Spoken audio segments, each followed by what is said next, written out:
and they're not winning. Nothing worse. Do you think someone lost their job over that one? I'd hope so. Are there volunteers, though? Can you fire a volunteer? I don't know. They did with the Oslo. You remember the javelin that got thrown out at the Oslo Diamond League and it hit the official? Yes. Now, the official was able to take it out, put it down, measure it, and then collapse, which I think shows great commitment, don't you think? He should have ran another 30 metres back and then stuck it in the ground. He was kind of asked to, you know, maybe quietly retire his spot. Probably a good call if you're supposed to field the jav and you're catching them instead of letting them land. I shouldn't laugh. There's been some really bad mishaps with the javelin and through the history of track and field, but... So we are on the under-16 women's 2,000 metre steeplechase. 18 starters in this event. From Victoria, Sophie Khan. From New South Wales, Hannah Loveland. And that's Hannah Loveland at the moment leading this field. From Queensland, Leah Rose Hooper in 4. Queensland, Emily Witt. New South Wales, Ruby McPhillips. From Victoria, Taryn Folletti. Also from Victoria, Abigail Thomas. South Australia, Olivia Sandry. From Queensland, Shelby Walsh. And Chloe Lockhart. From New South Wales, Paris Tier, Erin Wooldridge and Chelsea Pascoe. From Victoria, Alice Oakley-Kerr and Mia White. From New South Wales, Paige Merriman. And from Queensland, Laura McKillop and Kelsey Mitchell. Sorry about that. There was just a really messy steeplechase there, as you can see. The girls bunched up really close in that steeple, and when it wasn't smooth at the front, it meant that the girls at the back really were affected. So I think that's the benefit of being out in the front in the steeplechase. You're able to determine the pace that you're going over, and you're not impeded by any of the runners in front of you. Yeah, there are... Hurdle technique in the steeple is a lot different to you would see in the sprint hurdles. Oh, yeah. And you watch the canyons, they might go over sideways. But it's all about keeping your speed. If you can keep your speed while getting over the hurdle, well, that's where that's the key. We were talking about Jacob before from America, and he is a beautiful technician over them. So he probably wouldn't be as fast as the canyons, but if he can keep his speed over and keep his rhythm, it's where the medals are won. And it looks like we've got a trio of Queenslanders out in front at the moment. With varying techniques over the steeple, and I think because these young girls are really young and they're just getting used to the event, there's a few techniques that probably will obviously improve as they have more practice over the barriers. But as long as they stay on their feet and don't hurt themselves, it gets really tricky when it gets bunched up like it is now as they're about to clear this barrier. That's it, nice smooth clearance by all of them. National and big record for that event, 6 metres 32. It's in 1999 by Shirley Coxons of Western Australia. Their competition is now underway. The final of the under-16 women's. Victory ceremony and medal presentation for the under-16 men's 2,000 metres. Looks like they're surging a little bit in this race. They seem to be going faster and then slowing it down. So this is going to really benefit the athlete who's the fittest. Yeah, funny how still even in this 2,000 metres they find a way to bring in different tactics. Yeah.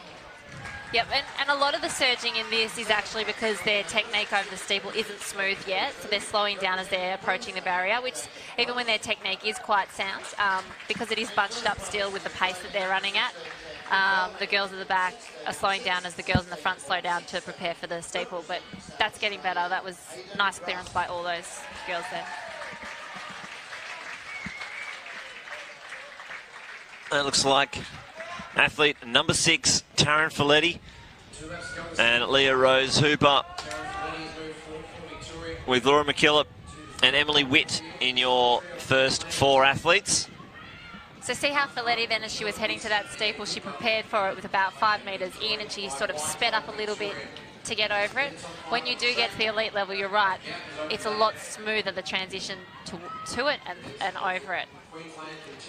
So these young girls, because they're only just starting out in the event, they're just getting used to the flow and the feel of the event. So they're making it tougher probably on themselves than it needs to be. But they will improve as they get older and go through it. They're like everything. The more you do it, the better you get at it.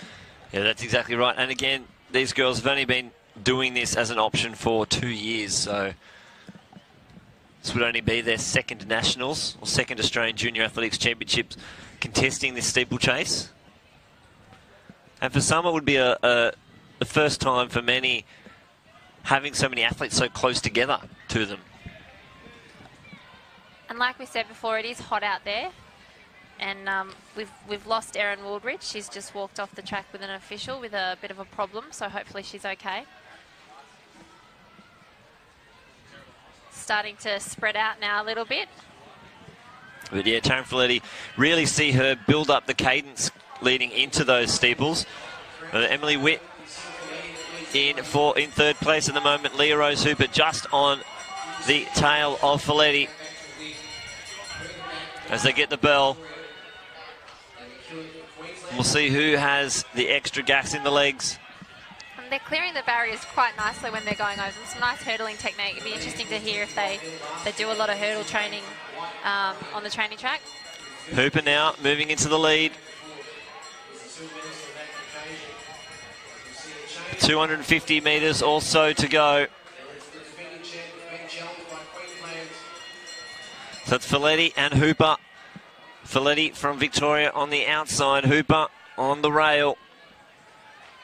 And that cadence into the hurdle, into the steeple with 2 more to clear.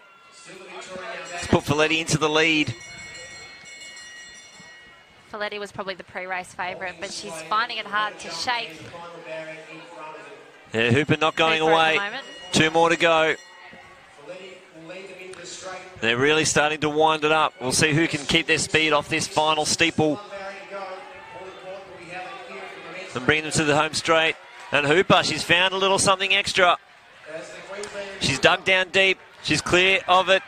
She's cutting in back into lane 1.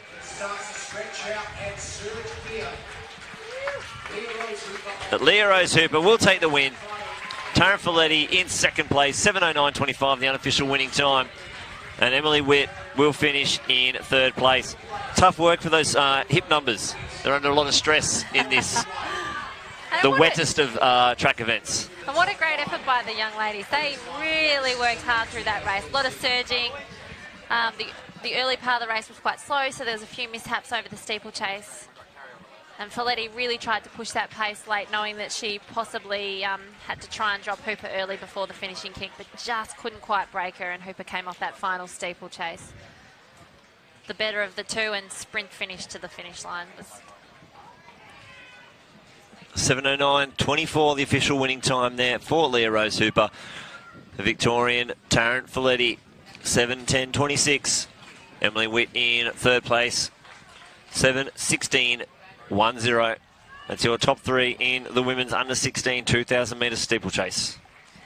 You can see them so tired out there on the screen, the poor things. It is really hot. I keep saying it's hot out there, but it's really tough on these youngsters out there in a steeplechase race. But I like that they've all stuck out there waiting for all the competitors.